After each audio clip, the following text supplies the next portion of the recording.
Hello दोस्तों, welcome back. इस video में एक बहुत ही इंपॉर्टेंट टॉपिक के बारे में बात करने वाला हूँ जो कि किसी भी इन्वेस्टर को अल्टीमेटली ये प्रॉब्लम आता ही है। मैं भी जब स्टार्ट कर रहा था तो मुझे ये बहुत बड़ा प्रॉब्लम आया था कि अच्छे कंपनीज को हम ढूंढें कैसे, या हम पता कैसे लगाएं कि ये कंपनी आगे जाके हमको बहुत अच्छा खासा रिजल्ट दे सकती है। तो सबसे पहले तो आपको स्टॉक फिल्टर करना आना चाहिए, या पहला तो आपको स्टॉक का नाम बताना पड़ेगा। अगर आपको पता ही नहीं है कि इस नाम का कोई स्टॉक एग्जिस्ट करता है तो फिर आप उसमें रिसर्च ही नहीं कर पाएंगे। क्योंकि मतलब अगर मुझे सपोज मान लीजिए कोई कंपनी है, मान लीजिए विशाल मेगा मार्ट, जिसने बहुत अच्छा खासा रिटर्न दिया, लेकिन अगर आपके नॉलेज में ये है ही नहीं कि वो कंपनी भी स्टॉक मार्केट में लिस्टेड है, तो आपको तो वो मौका होते हुए भी आपको कभी मिलेगा नहीं, क्योंकि आपको पता ही नहीं, आपके लिए वो स्टॉक एग्जिस्ट ही नहीं करता है। कई बार ऐसा मेरे साथ भी हुआ। तो सबसे पहली बात है, नए नए स्टॉक्स का नाम जाना बहुत ज़रूरी है। तो इसके लिए आप सिंपली बहुत सारा ऑप्शन है, मतलब एक तो लोगों से बात करते रहिए। आप जितना लोग से बात करेंगे तो उनका नया नया स्टॉक्स का नाम आते रहता है। दूसरा, आप यूट्यूब में ही देख लीजिए, आप जी न्यूज़ में देख लीजिए। सिर्फ कंपनी का नाम के लिए बता रहा हूँ, उसमें आपको इन्वेस्ट करना है कि नहीं करना है उसका टॉपिक अलग होगा, नाम आपको जानना है। तो मैं नॉर्मली जो आजकल फॉलो करता हूँ वो है स्क्रीनर। और स्क्रीनर को मैं कब फॉलो करता हूँ, जब आपका रिजल्ट का सीजन होता है ना। जैसे अभी आपका दिसंबर खत्म हो गया तो जनवरी फरवरी ये 2 महीना Q3 का रिजल्ट रोज अपडेट होकर आते रहता है। तो स्क्रीनर जब आप ओपन करेंगे तो वहाँ पे आपको हर दिन उस टाइम पे नया नया कंपनीज का नाम मिलेगा, और वहाँ पे दिखाता है कि कंपनी ने पिछले साल से कंपेयर में इस साल मतलब इस क्वार्टर में कितना प्रॉफिट किया, कितना जो भी किया। तो ऐसे मेरे को रोज डेली मतलब 10-20 कंपनी मिलती रहती है। तो उनमें से जो कंपनी मुझे अच्छा लगता है, देख के एक बार नज़र मारता हूँ, अगर अच्छा लगता है तो उसको फर्दर स्टडी करता हूँ। तो ये आपको मिलेगा कि बहुत सारे कंपनीज का लिस्ट आपको कहाँ से मिलेगा। अब नेक्स्ट आपको ये पता लगाना है कि अच्छे स्टॉक्स कौन से होते हैं। तो देखिए, आपको स्टॉक्स के पहले आपको खुद को समझना पड़ेगा कि आप असल में क्या है। अगर आप इन्वेस्टर हैं, अगर आप ट्रेडर हैं, तो दोनों का अल्टीमेट टारगेट ये है कि मुझे पैसा कमाना है।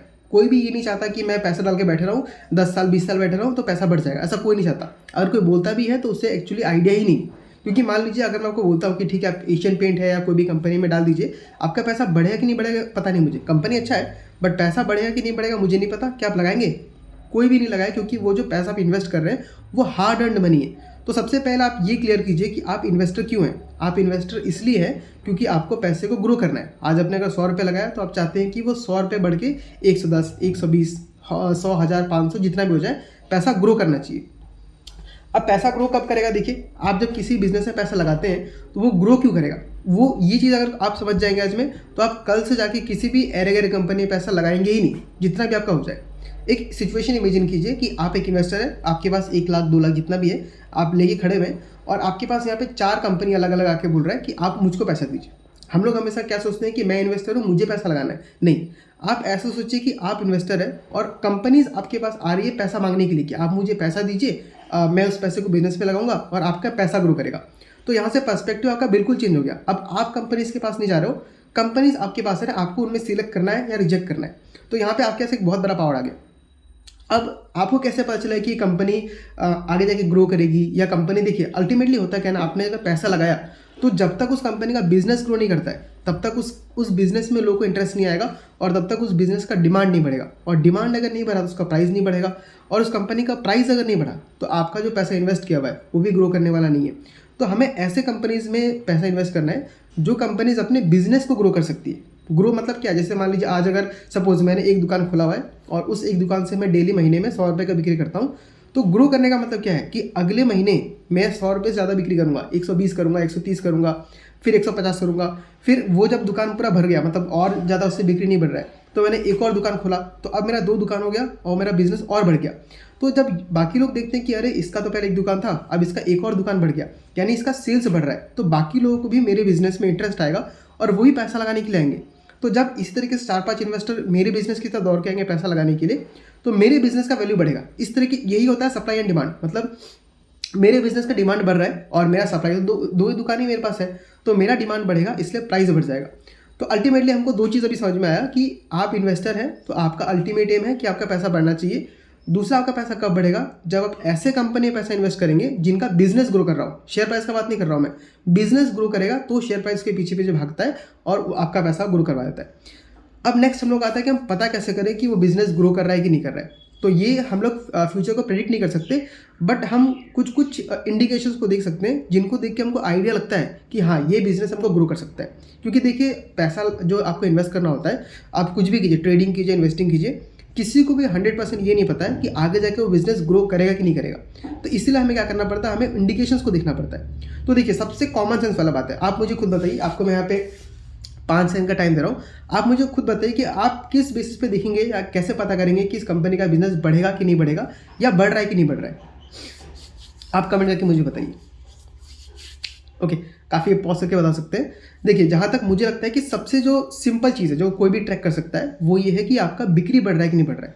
मतलब मान लीजिए सपोज कोई दुकान ही चला रहा है, कोई कोई मान लीजिए कोई सर्विस बेस्ड कुछ कर रहा है। जैसे मान लीजिए मैं एक म्यूचुअल फंड डिस्ट्रीब्यूटर हूँ, तो मेरा बिजनेस ग्रो कर रहा है कि नहीं कर रहा है ये मैं कैसे बोल सकता हूँ, अगर मेरे क्लाइंट्स बढ़ रहे हैं। जैसे मान लीजिए मैंने इस महीने में 2 क्लाइंट्स को ऐड किया, अगले महीने में 4 क्लाइंट्स को ऐड किया, उसके बाद मैंने 5 क्लाइंट्स को ऐड किया, तो जितने ज़्यादा मेरे क्लाइंट्स बढ़ेंगे मेरा बिजनेस बढ़ेगा। तो कंपनीज के लिए ऐसा क्या होता है, जितना तो उसका रेवेन्यू बढ़ेगा, वो कितना सामान बेच पा रहा है, वो हमको दिखाता है कि हाँ बिजनेस में ग्रोथ है। अगर मान लीजिए कंपनी ने इस महीने जितना बिक्री किया अगले महीने भी उतना ही बिक्री किया, तो कंपनी में ग्रोथ नहीं है। अब अगर कंपनी में ग्रोथ नहीं है तो फिर आप उसमें पैसा डाल के क्या फ़ायदा। अगर आपको सेम चीज़ वाले बिजनेस में ही डालना है तो एफडी में डालिए, वहाँ आपको हमेशा फिक्स रिटर्न मिलेगा, उसमें कुछ ग्रोथ नहीं होता है। तो पहली बात तो ये कि ग्रोथ आप कंपनी में डालना है। और ग्रोथ कंपनी कैसे पता करेंगे, उसके सेल्स के नंबर को देख के।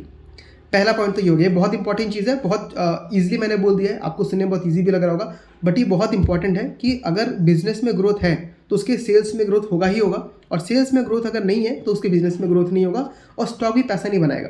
मैं 10-20% का मूवमेंट का बात नहीं कर रहा हूँ, वो तो हमेशा स्टॉक करते रहता है, बट हमको रिटर्न का मतलब क्या होता है, हमको बहुत अच्छा खासा रिटर्न चाहिए, 60%, 70%, दुगना, 3 गुना, 4 गुना ऐसा रिटर्न चाहिए। तो उसके लिए ये सिस्टम फॉलो करना ही पड़ेगा और एक्टिवली ट्रैक करना पड़ेगा। तो पहला हो गया सेल्स ग्रोथ होना चाहिए अच्छा खासा। दूसरा आपका होना चाहिए कि वो जो बिजनेस का मैनेजमेंट है, जो कंपनी चला रहे हैं जो लोग, वो लोग उस कंपनी के बारे में क्या बोल रहे हैं। जैसे एक इन्वेस्टर हम लोग क्या कर सकते हैं, हम लोग सिर्फ उसमें पैसा लगाते हैं और साइड में बैठ के देखते रहते हैं।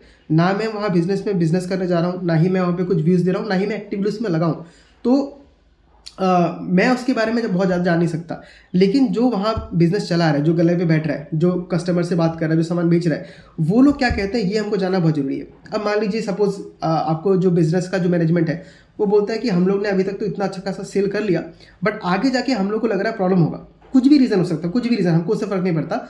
वो आगे बोलता है कि आगे जाके मुझे प्रॉब्लम होगा, 1 साल 2 साल प्रॉब्लम रहेगा, उसके बाद फिर मेरा सेल्स ग्रो करने लग जाएगा। तो जब भी कोई मैनेजमेंट ऐसा कहता है कि मुझे प्रॉब्लम होने वाला है या प्रॉब्लम हो रहा है, मैं बिक्री बढ़ा नहीं पाऊंगा, तो वहाँ से हमको दूर रहना है। क्यों दूर रहना है बता रहा हूँ आपको, वहाँ पे सिंपैथी नहीं दिखाना कि ये स्टॉक तो बहुत अच्छा है, बहुत नामी शेयर है, उसके पीछे में लग जाओ। नहीं, एज ए इन्वेस्टर हम लोग का सिर्फ काम ये है कि आप उन्हीं स्टॉक्स में रहिए जो बोल रहे हैं कि हम आगे ग्रो कर सकते हैं और जो ग्रो करके दिखा भी रहे हैं। दूसरा बात ये है कि आपका मैनेजमेंट क्या बोल रहा है। तो अब मैनेजमेंट क्या बोल रहा है ये हमें पता कैसे चलेगा। तो उसके लिए सबसे इंपॉर्टेंट चीज़ है जो कोई नहीं करता, मैं देख रहा हूँ जितना भी लोगों को बोलते हैं ये लोग इग्नोर करते हैं उस चीज़ को, वो सिर्फ टिप्स में लगे रहते हैं कि मुझे कोई बता दे क्या होने वाला है। बट आपको दूसरे का बात सुन के कभी भी उतना कन्विक्शन आने ही वाला नहीं है, क्योंकि जो खुद पढ़ के आप जब समझेंगे तो आपका कन्विक्शन खुद का आएगा। तो उसके लिए सिंपल सा बात है, कॉन कॉल होता है जो हर 3 महीने के बाद कंपनी करती है। कॉन कॉल के साथ साथ उनका रिजल्ट भी आता है। तो सबसे पहले आप रिजल्ट में देख लीजिए कि उसने सेल्स कितना बढ़ाया या उसने प्रॉफिट कितना किया। अगर वो सेटिस्फैक्ट्री दिख रहा है, उसके बाद आप जाके मैनेजमेंट का कॉन कॉल सुनिए। तो कॉन कॉल में हर टाइप का क्वेश्चंस जो भी इन्वेस्टर्स पूछना चाहता है वैसे मिलता है। जैसे मान लीजिए उसने किसी ने पूछा कि हम लोग का सेल्स क्यों नहीं बढ़ा, या अगर हम लोग का सेल्स बढ़ा तो आगे किस तरीके से बढ़ेगा, उसका आंसर कंपनी देती है। फ्यूचर में क्या गाइडेंस है, हम कितना बिक्री कर सकते हैं, क्या कर सकते हैं, उसके बारे में बताती है। कर्जा बढ़ रहा है, कर्जा घट रहा है, उन सब के बारे में बताती है। मतलब जो जो डिटेल्स आपका इन्वेस्टर पूछते हैं वो 90% क्वेश्चंस का आंसर जो मैनेजमेंट है उसको देना ही पड़ता है। और उन क्वेश्चंस को पढ़ने के बाद आपको खुद से, आपको फर्स्ट टाइम में पढ़ेंगे आपको उतना आइडिया नहीं होगा, बट आप कंटिन्यूली पढ़ते जाएंगे तो आपको एक मोटा मोटा आइडिया होने लग जाएगा। मैं बहुत बार तो मैंने ऐसे देखा है, जैसे ओला का एग्जाम्पल मैं बता रहा हूँ। ओला में क्या हुआ, मुझे ही बहुत इंटरेस्ट आया कि ओला कंपनी बहुत ज़्यादा पॉपुलर है, सब लोग जानते हैं उसके बारे में, और काफ़ी अच्छा उसका बाइक चल रहा था।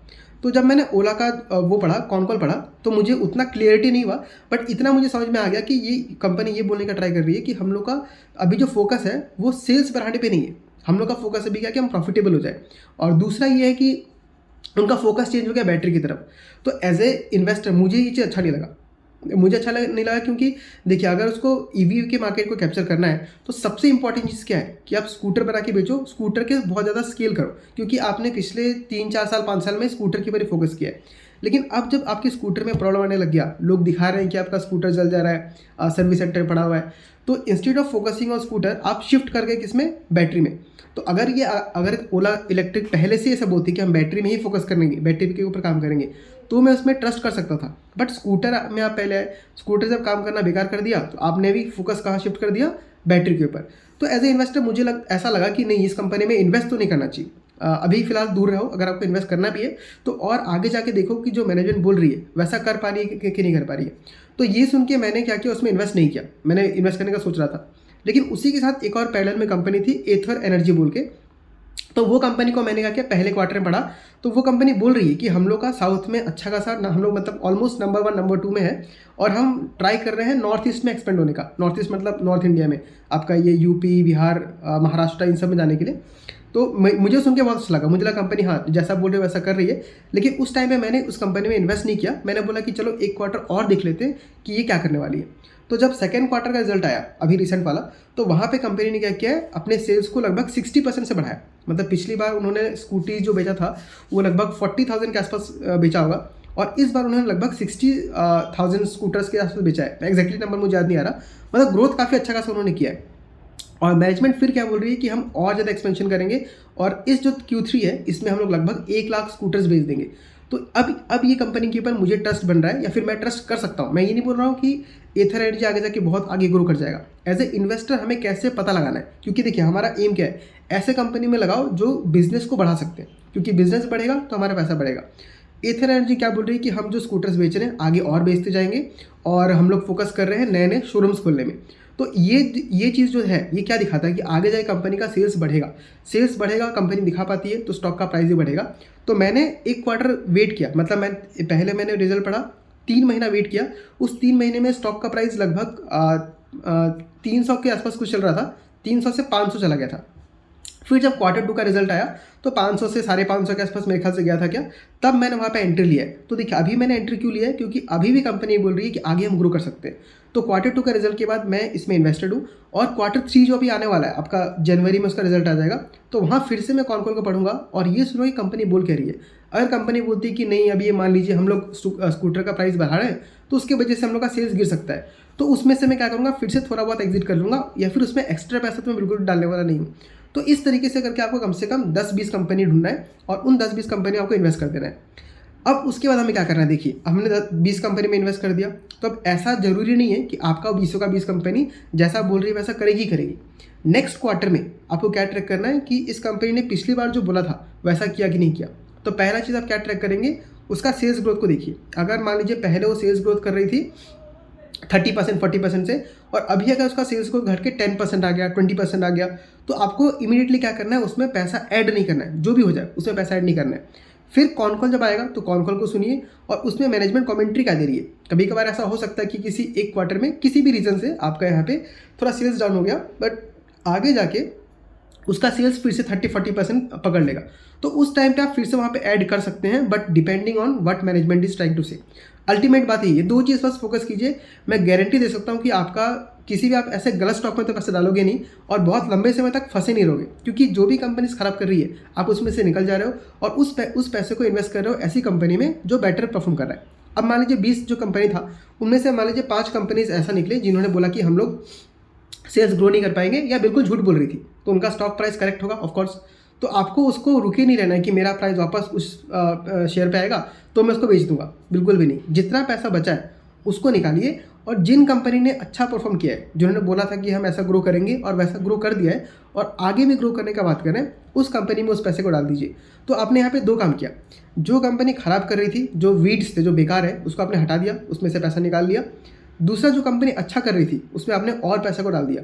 तो यहाँ पे आप क्या कर रहे हैं, जो पीटर लिंच जो कहते हैं ना, वाटरिंग द वीड्स, वो आप नहीं कर रहे हैं, आप वाटरिंग द फ्लावर्स कर रहे हैं। मतलब जो फूल दे रहे हैं उनको आप और खाद वाद दे रहे हो, और जो कचरा पेड़ है उसको आप निकाल के फेंक दे रहे हो। तो इससे क्या हो रहा है, आपका जो कैपिटल जो फंसा हुआ था वो तो निकल गया। ऑफकोर्स थोड़ा बहुत लॉस में निकला होगा, बट ये नॉर्मल चीज़ है। आप स्टॉक मार्केट में लगाते हो तो कुछ स्टॉक्स आपको लॉस देंगे और कुछ स्टॉक्स प्रॉफिट देंगे। तो आपको उन्हीं स्टॉक्स में जाना है जो आपको प्रॉफिट देने के चांसेस को बढ़ाएंगे। किसी भी स्टॉक में फंसे रहने का कोई फायदा नहीं है। सबसे बड़ा गलती करते हैं लोग कि कोई स्टॉक में अगर लॉस है तो उसको तब तक नहीं निकालेंगे जब तक वो सेम प्राइस पे नहीं आता है। तो सेम प्राइस पे मान लीजिए वो 10 साल 20 साल 5 साल नहीं आया तो क्या करोगे? या कई बार तो ऐसा होता है कि सेम प्राइस तो आना छोड़ दीजिए, वो नीचे नीचे नीचे आते ही रहता है। जैसे येस बैंक में देखिए 400 रुपये से अभी वो कितने पे घूम रहा है, 20-30 पे घूम रहा है और लगभग शायद उसको 7-8 साल हो गया। तो अभी अगर आप रिटर्न होने का सोचें कि वापस 400 रुपये पे जाए तो भूल जाओ, वो कभी होने वाला नहीं है। मतलब अगर होगा भी तो बहुत टाइम ले लेगा। और 20 रुपये से 400 पे जाने का मतलब 20 गुना का रिटर्न आपको चाहिए सिर्फ आपके कैपिटल तक पहुंचने के लिए। तो आपने पूरा कैपिटल भी वेस्ट कर दिया और आपने टाइम भी बहुत ज़्यादा वेस्ट कर दिया। तो जब भी आपको कुछ खराबी दिखता है, कंपनी अच्छा काम नहीं कर रही है, उससे निकलिए और बेटर कंपनीज में जाइए। तो अभी मेरा स्ट्रेटेजी ये सिंपल सा रहता है, मैं हर क्वार्टर में 20-20 कंपनी को ट्रैक करता हूँ। मतलब मेरी जो पोर्टफोलियो में है उनमें से जो कंपनी ने खराब किया उसमें से निकालता हूँ और जो कंपनी ऑलरेडी अच्छा कर रही है उसमें डालता हूँ। अब इससे होता क्या है, जैसे हमारे 4 कंपनीज खराब हो गए तो मेरे पोर्टफोलियो में 20 की जगह अब सिर्फ 16 स्टॉक रह गया। तो और 4 स्टॉक्स में ढूंढता हूँ नए नए जो अच्छा खासा परफॉर्मेंस दिखा रहे हैं और आगे भी ग्रो करने का बोल रहे हैं। तो उन 4 स्टॉक्स में मैं और एडिशनल कैपिटल ऐड कर देता हूँ और फिर ये साइकिल रिपीट होते रहता है। तो इससे क्या होता है ना, जो स्टॉक्स अच्छा करते जाते हैं उनका एलोकेशन अपने आप बढ़ते जाता है और वो ग्रो करते करते जाते हैं, और जो कंपनी खराब कर रहा है वो धीरे धीरे कट कट के बाहर निकलते जाता है। तो ये प्रोसेस से बहुत अच्छा खासा पैसा बन सकता है और मैंने भी काफ़ी अच्छा खासा एक अमाउंट जमा कर लिया है। अब बस मैं इस पोर्टफोलियो को पब्लिक भी करूँगा और ताकि आप लोग को और समझ में आ सके कि किस तरीके से हम एक्चुअली में बहुत आसान तरीके से सिंपल स्टॉक्स को लेके बहुत सारा पैसा बना सकते हैं। तो अगर आप ये भी जानना चाहते हैं कि कंपनी को कैसे समझा जाए, जैसे स्टॉक मार्केट में सिर्फ एक ही कंपनी नहीं होती है, डिफरेंट टाइप ऑफ सेक्टर्स होते हैं। कोई रेलवे में आ जाएगा, कोई फाइनेंस में होगा, कोई आपका 2 व्हीलर में होगा, कोई आपका हाउसिंग फाइनेंस में होगा, कोई NBFC होगा। तो इन सब कंपनीज में भी थोड़ा बहुत ये रहता है कि अब कुछ टर्म समझ में करना है। जैसे बैंकिंग का जो टर्म्स होगा बिल्कुल अलग होगा, EV का जो टर्म्स यूज़ करेंगे बिल्कुल ही अलग होगा। तो अगर उसमें भी आपको बहुत ज़्यादा दिक्कत होता है तो वो उसमें भी घबराना नहीं है। आप सिर्फ कौन को पढ़िए और जो जो वर्ड समझ में नहीं आ रहा है उसको आप एक बार गूगल सर्च कर लीजिए या यूट्यूब में सर्च कर लीजिए। आपको धीरे धीरे आपका नॉलेज बेस बढ़ते जाएगा। बट आपको इसमें फ्रस्ट्रेट नहीं होना है, क्योंकि अगर आपको इसमें इंटरेस्ट नहीं आ रहा है तो आप बिल्कुल भी पैसा नहीं कमा सकते। मतलब पैसा कमाने का बात नहीं बोल रहा हूँ, आप इसमें टिक ही नहीं पाएंगे स्टॉक मार्केट में, क्योंकि आपको फिर बिजनेस मॉडल समझ में नहीं आ रहा है। तो अल्टीमेट बात वही है कि पहले बिजनेस को समझने का ट्राई कीजिए। अब जैसे मैंने बोला कि आप मैनेजमेंट को सुनिए, तो किसी भी कंपनी का मैनेजमेंट को लेके मत पढ़िए, ऐसे कंपनीज को लीजिए जिसका बिजनेस आप समझ सके। फॉर एग्जाम्पल के लिए मैं कौन सा कंपनी लेता हूँ, कोई भी ले सकते हैं। जैसे मान लीजिए एथर एनर्जी को ले लीजिए। अब वहाँ पे EV का जो बिजनेस मॉडल है कोई बहुत बड़ा रॉकेट साइंस नहीं है। आपको कैसे EV बनता है वो नहीं समझना है, आपको बस इतना समझना है कि EV में क्या क्या चीज़ मैटर करता है। जैसे बैटरी हो गया, बैटरी के लिए जो रॉ मटेरियल आ रहा है उसका सप्लाई कैसा है। तो ये सब कुछ भी आपको बहुत ईजिली समझ में आएगा, बहुत ज़्यादा रॉकेट साइंस नहीं है। मुझे समझ में कौन सा कंपनीज नहीं आता है, जैसे मान लीजिए आपका ये जो टेंडर बेस्ड काम करते हैं, जो गवर्नमेंट का टेंडर होता है, कुछ ऑर्डर आया, उनको ऑर्डर बुक बड़ा मिल गया तो फिर उनका स्टॉक बहुत भागता है। बट मैंने पढ़ने का समझ में ट्राई किया, बट ये मेरे लिए बहुत कॉम्प्लिकेट होता है। जैसे उसमें कुछ रेवेन्यू का आपका एक कंसिस्टेंट गाइडेंस नहीं है। जैसे मान लीजिए किसी क्वार्टर में अगर उनको 10,000 करोड़ का ऑर्डर मिल गया तो अगले 2-3 क्वार्टर में उनको ऑर्डर नहीं मिलता है, वो पिछले ऑर्डर बुक को ही फुलफिल करते रहते हैं। तो ये बहुत ज़्यादा वॉलेटाइल स्टॉक्स होते हैं और मुझे इसमें बहुत कंफर्टेबल नहीं आता, तो उन स्टॉक्स में मैं नहीं जाता हूँ। तो अल्टीमेटली आपको उन्हीं स्टॉक्स में जाना है जो आपको समझने में अच्छा लग रहा है, आपको पढ़ के मजा आ रहा है, क्योंकि स्टॉक्स बहुत सारे हैं। आपका हम लोग का इंडियन स्टॉक मार्केट में लगभग 5000 के ऊपर स्टॉक्स है और आपको कितना इन्वेस्ट करना है, सिर्फ 20 या 30 कंपनी को इन्वेस्ट करना है, उसको ट्रैक करना है। तो इस प्रोसेस को जब मैं फॉलो करता हूँ तो मुझे बहुत ईजिली समझ में आता है किस में ऐड करना चाहिए, किस में निकालना चाहिए, और ट्रैकिंग करना ही बहुत ईजी होता है। और इसके साथ क्या है कि जैसे मान लीजिए जैसे मैंने बोला कि अभी मैं ये जो सेक्टर्स है आपको जो टेंडर पे काम करते हैं उनमें इन्वेस्ट नहीं करता हूँ। तो इसका मतलब ये नहीं कि फ्यूचर में भी नहीं करूँगा। फिलहाल मुझे इंटरेस्ट नहीं आता है, मैं ट्राई करता हूँ, समझ में नहीं आता, लेकिन धीरे धीरे करते करते मेरा जब फील्ड बढ़ेगा, जब मैं नॉलेज बढ़ेगा तो इन स्टॉक्स को भी मैं समझने लग जाऊँगा और शायद आगे जाके मैं इन स्टॉक्स में भी इन्वेस्ट करूँ। बट फिलहाल के टाइम पे मैं क्या करता हूँ, जो कॉमन ईजी जो समझने में है, जैसे फुटवेयर हो गया, फिर आपका ये मॉल्स हो गया, जैसे V2 रिटेल हो गया, उसके बाद आपका ये स्टाइल बाज़ार हो गया, विशाल मेगा मार्ट हो गया, इन सबको समझना बहुत ही ईजी है। विंटेज कॉफ़ी हो गया, फिर सर्वेश्वर फूड्स हो गया, चावल जो बेचता है, किंग्स इंफ्रा हो गया, ये लोग आपका प्रॉन्स बेचते हैं। तो ऐसे बिजनेस को समझना बहुत ही ईजी होता है और उन्हीं बिजनेसेस में हमको स्टार्टिंग करना चाहिए। उसके बाद आपका नॉलेज बढ़ेगा तो आप बहुत सारे स्टॉक्स को भी ढूंढ सकते हैं। तो आई होप आपको ये अच्छा लगा होगा। 11 मिनट के ऊपर का ही वीडियो हो चुका है। एक बार समझ बताता हूँ कि आपको अच्छे स्टॉक्स ऐसे ढूंढना है, ऐसे स्टॉक्स ढूंढिए जिनका बिजनेस आपको समझ में आ रहा है। सेकंड चीज़ ये कि आप उनमें ये देखिए कि उनका सेल्स ग्रोथ कर पा रहा है कि नहीं कर पा रहा है। और थर्ड चीज़ ये है कि आप उनके मैनेजमेंट को सुनिए। सबसे इंपॉर्टेंट चीज़ है मैनेजमेंट को सुनिए। अगर मैनेजमेंट को सुनेंगे तो आपको खुद को वो वाइब मिल जाएगा कि हाँ, ये कंपनी का जो एटमॉस्फेयर है काफ़ी अच्छा लग रहा है, आगे ग्रोथ का बात कर रही है। और अगर आपको ख़राब लगता है तो उसमें आपको निकल जाना है। तो अगर आपको अभी भी इसमें कुछ डाउट है तो आप मुझे कमेंट करके बता सकते हैं। वीडियो अच्छा लगा तो चैनल को सब्सक्राइब कीजिए और वीडियो को लाइक कीजिए। मैं ऐसे ही इन्फॉर्मेटिव वीडियोज़ और आगे लाते रहता हूँ। और अभी तो Q3 का सीज़न आने वाला है, तो वहाँ पे जितने भी कंपनीज़ जो नए-नए ग्रोथ को दिखा रहे होंगे, उन सब के बारे में डिस्कस करूँगा। और मेरे पोर्टफोलियो में जो कंपनीज़ हैं, उनके बारे में भी डिस्कस करता हूँ। तो अगर आपको उनके बारे में जानना है, तो चैनल को सब्सक्राइब कीजिए और कमेंट करके बताइए कि आप स्टॉक्स को कैसे ढूँढते हैं।